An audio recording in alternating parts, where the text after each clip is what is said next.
Guys, so good afternoon. Ari naman ulit ang aton nga ampalaya or margoso. Perti kadagko sini guys, may ara kita nga nakuha nga duwa lang ka bilog ang 1 ka kilo. Di ba? So priska gini siya guys, kay halin gini siya bagong ipo gini siya, halin ni siya sa bukid. Kita niyo na. Damo pa buling akon kamot. Oh, diba kanami sa iya guys, kahapsay-hapsay.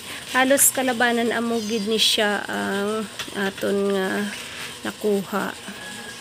Kag 30 kadagko ni sa iya. Tanyan siya guys. May ara man kisa 4 1 kilo, 3 1 kilo, depende sa kadakuon niya guys.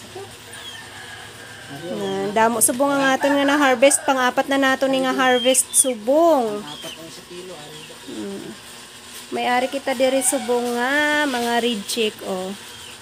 Ay, ari guys oh, aton red chick guys, pero nami man Japon. Hapsay man siya kag kita nyo naman.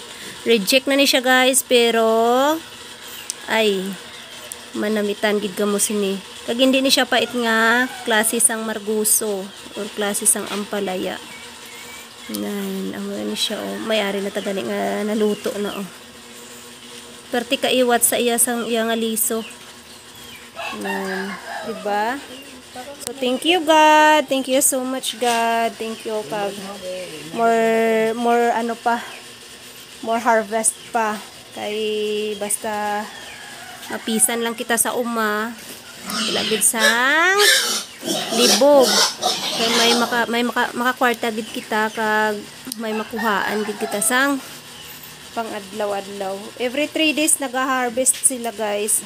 Iyan isang akon nga manghod. Diba? Pisan siya mananom sa bukid eh. Namin siya.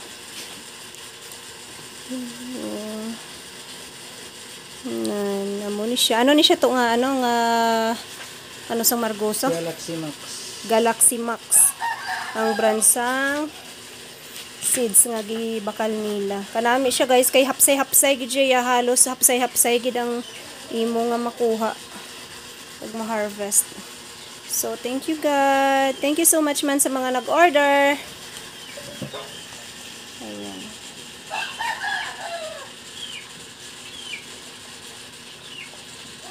Bye-bye.